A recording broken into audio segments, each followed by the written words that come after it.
Bismillah ve salatu ve selamu ala Resulillah ve ala alihi ve sahbihi ve men vala. Muhammed ibn İsmail el-Bukhari rahmetullahi aleyhinin Sahih Bukhari namlı kitabıdaki dersimizin devamında iman hakkındaki kitabının Peygamber aleyhissalatu vesselam'ını yaxşı görüş imanның cümlesindir degan babni ders kılıp ötümüz. Bu 14. hadiste İmam Bukhari rahmetullahi aleyh şundaq deydi. Bizge Ebul Yaman hadis sözlep bergen idi deb. Ebul Yaman'ninki ismi Hakem İbn Nafi' degan edik. Bu İmam Bukhari'nin ustazlarından bulup 7. numurluk hadiste bu adamninki tercümali ötüp oldu. Bu adam deydi bizge Şuayb hadis sözlep bergen idi deb. Şuayb kim o degan vaqtida Şuayb mu Şuayb ibn Dinar bu zatning tercümalimi yuqorqi 7. numurluk hadiste ötüp oldu. Endi Şuayb şundaq deydi bizge Ebu Zinat degan zat hadis sözlep bergen edi deb. Ebu Zinat kim ondaqda? İsmi Abdullah ibn Zakwan el-Madani. Bu adam Hicriyaning 130-yili ölüp ketgan. Özüm Medine'deki aynı vaqtdagi faqihlardan tabi'in kishi. Özüne işencilik hadis rivayet qilgan muhaddislardan. Bu adamdan bir turlik kishilar hadis rivayet qilgan. Cümleden Medine'deki dağınlık 7 faqih Muşula bu adamdaki ustazı. Bu 7 faqih kim o degan vaqtda Said ibn Musayyib, Urvat ibn Zubayr, Ebu Bakr ibn Abdurrahman ibn Haris ibn Hisham, Qasim ibn Muhammad, Ubeydullah ibn Abdullah ibn Utbat ibn Mes'ud, Haricat ibn Zeyd, Süleyman ibn Yasar. Muş 7'den aynı vaqtdagi Medine'deki dağınlık faqihleri. Bu adamga berilgan baholardan nayt ko'p hadislarni rivoyat qildigan, o'zine ait ishonchlik, nayt fasih, arabcha nayt bir xil balog'at bilan so'zlaydigan, o'zi aqil, olim odam bo'lib, Madinadagi shu iqtisodiy ishlarga mas'ul bo'lgan, ayni vaqtdagi amal tutgan odam deb sifatlangan hamda. Bu zotmi Umar ibn Abdulazizniki huzurlariga kelib, nayt ko'p bilim o'rgangan deydi-da. Bu Zinat, bu zat hamda A'rajdan hadis rivoyat qilibdi. Endi bu A'rajdan rivoyat qilingan isnodi bu Zinatniki eng ishonchlik sahih rivoyati undaqda. A'rajning ismi Abdurrahman ibn Hurmuz al-A'raj. Bu adam 117-yil o'lib ketgan. O'zi tabi'in, dağınıq qari, lug'atshunos, Madinada yashagan. Bu kishimi ko'plagan hadis rivoyat qilgan muhaddis ravilardan bo'ldi. Özü Medine tug'ilib, Medinada yashab, shu yerda Medinadagi shu dağınıq sahabalardan mesela Ebu Hureyre, Abdullah ibn Abbas, Abdullah ibn Ayyash qatorliq sahabalardan hadis o'rgangan. Arab tilini nihoyat yaxshi o'rgangan. O'z davridagi shu arab tiliga munosabatlik olimlardan nihoyat ko'p shu arab tilini o'rgangan. Undan shu Qurayshlarniki nasabini nihoyat yaxshi o'rgangan odam. O'z davridagi mushtahatdagi olim. Bu adamı özünki ömrünün ahırda Mısır'a ketip İskenderiye'de Mücahit sübtüde 117-yili ölüp ketken. Özü azraq tokurken de şuna bu adamı A'raj deb farqlandırıp rivayet qilgan. Ulamalarning baholarından bu adamni özüne ko'p hadis rivayet qilgan ishonchlik adam deb sifatlagan Ibn Sa'd. Hamda Ali ibn Madini degan bu muhaddis adam buni ishonchlik deb qaragan. Bu zat Ebu Hureyre radhiyallahu anhu'dan hadis rivayet qildi. Ebu Hureyre'nin tercümanını başlayıp bulduk. Peygamber aleyhissalatu vesselam şundaq degan edi deydi. Hayatım öz ilkide bo'lgan Allah bilan qasamki, sizlarning biringlar mu'min bo'lanmaydi deydi. Yani mükemmel, kamil mu'min bo'lanmaydi.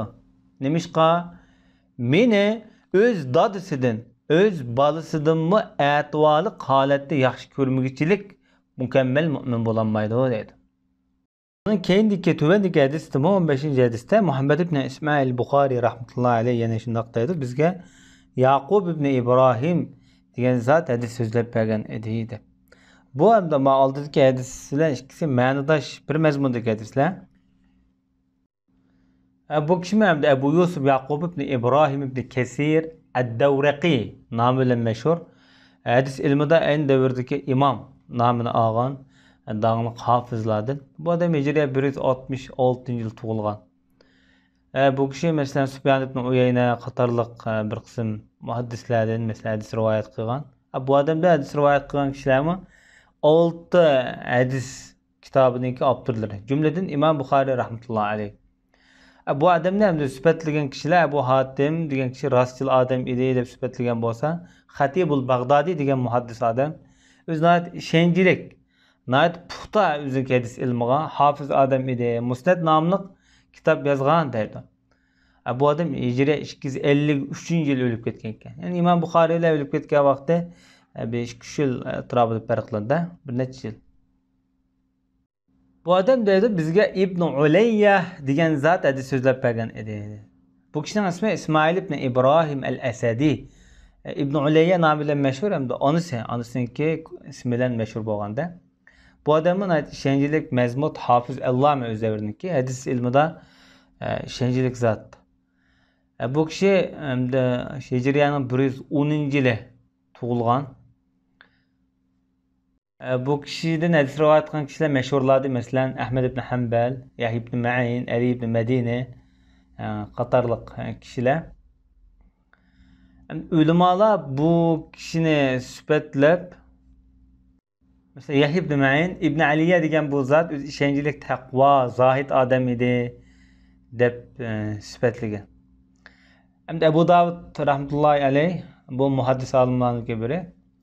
Muhaddislar ichida xatolashmagan faqat İsmail ibn Aliyani Beşir ibn Mufazzal degan ikki muhaddis deb bundaq bu baholarni bergan. Bu adam Bag'dodda hijriy 193-yil o'lib ketgan. Bu zot hamda Abdulaziz ibn Suhayb degan kishidan rivoyat qilyapti. Hamda Abdulaziz ibn Suhayb bo'lsa Al-Banani nomi bilan mashhur. Bu Anas ibn Malik'ninki xizmatchilaridan bo'ladi. Anas ibn Malik'ning xizmatida bo'lgan. Bu adam hijriyaning 130-yil o'lib ketgan. Bu kishi ayni vaqtdagi Basrda o'tgan tabi'in mashhur hadis rivoyat qilgan cho'ng raviylardan. Masalan, ustozlaridan Anas ibn Malik masalan o'ziniki xo'jayini. Bundan boshqa bu adamdan hadis rivoyat qilgan kishilar nihoyatda ko'p. Masalan, Shu'bat ibn Hajjaj necha kun o'tgan qatorliq kishilar. Va Zahib ibn Abdullah al-Yashkuri dedik. Bu kishi burunqi bir nimada Abu Avana ismi bilan mashhur bo'lgan bir sanatda o'tgan bu adam. İmam Ahmad ibn Hanbal, Yahya ibn Ma'in qatorliq kishilar, masalan İmam Zahabi, Ibn Hajar qatorliq muhaddislar bu adamni ishonchlik odam deb sifatlagan. Undaqda hadis qabul qilingan kishilardan-da. Bu adam o'zining xo'jayini Anas ibn Malik radhiyallohu anhudan hadis rivoyat qilyapti. Anas ibn Malikning tarjimali o'tib bo'ldi. Bu zot hamda payg'ambar alayhisolatu vasallamdan rivoyat qilib bundaq deydi. Hamda deydigan gapni hozir uzatib Imom Buxoriy yana bir rivoyatga o'tibgan, bir sanatga, ya'ni bu hadisni rivoyat qilgan yana bir yo'lga kirib ketdi.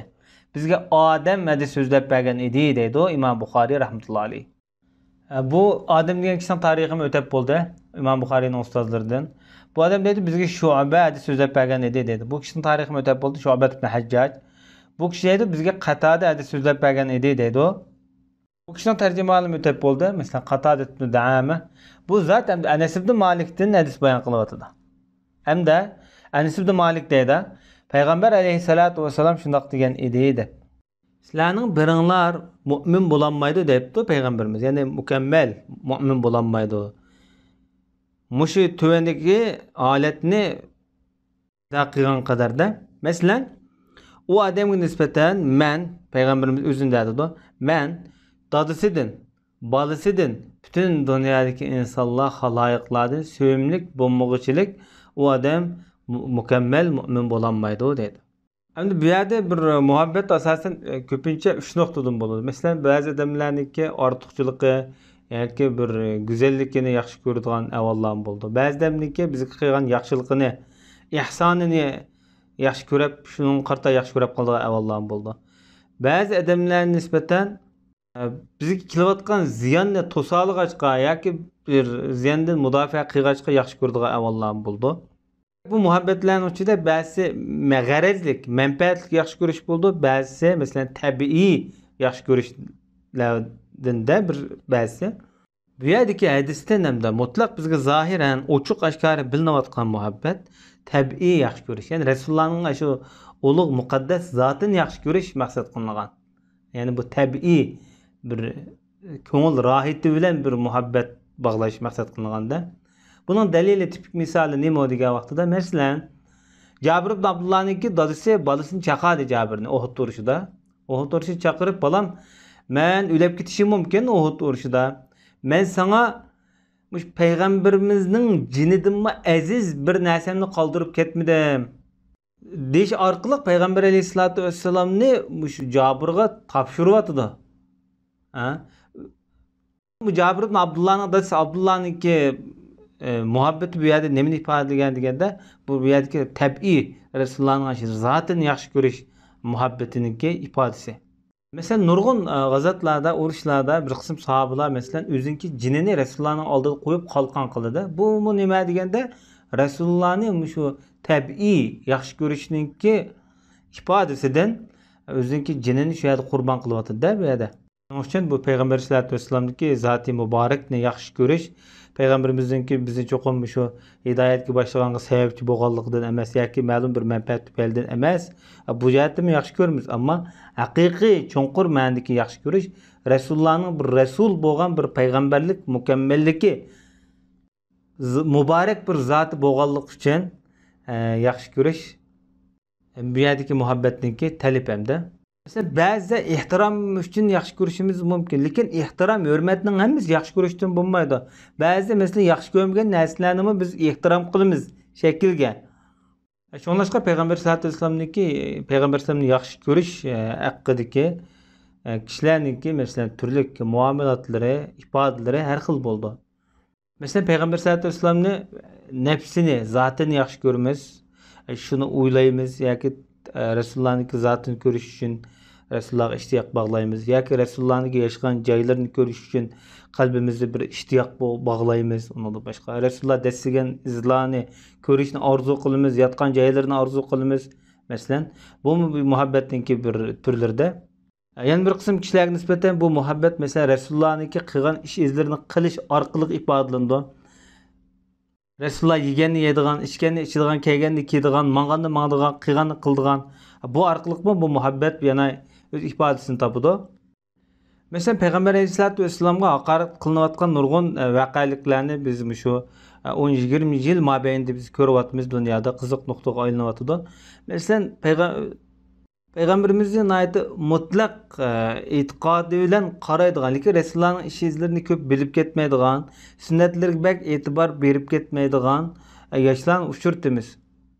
Ammo payg'ambarimiz haqorat qilingan vaqtida shu yoshlar shu sapning beshida, sapning oldida o'zi qurbon qilayotgan, o'zining oilasini, o'zining mol dunyosini, o'zining issiq jinini qo'ltiqiga ep qo'yib, muhabbat izhor qilayotgan yoshlarimizni biz ko'ryapmiz. Demek peygamberimizi yaxshi ko'rish har xil shaklda ifodalandi. Buningki eng mukammal muhabbat qaysi degan vaqtda Rasulullahning zotini yaxshi ko'rish, Rasululloh aziyat uchirgan vaqtida shuningga o'z nafsidan, o'z oilasidan, ota-onasidan, dunyodan voz kechish, shundaqla payg'ambar sollallohu alayhi vasallamning ish izlarini o'rindash, Rasulullahning tarixini o'ziga, oilasiga o'rnak qilish qatorliq 3-4 nuqtadan bir-biriga zemberchas bağlangan vaqtida bu muhabbat texmi mukammal ravishda o'z o'rnini ifodasini topgan bo'ldi. Sallallohu ala nabiyina Muhammad va ala alihi va sahbihi ajma'in.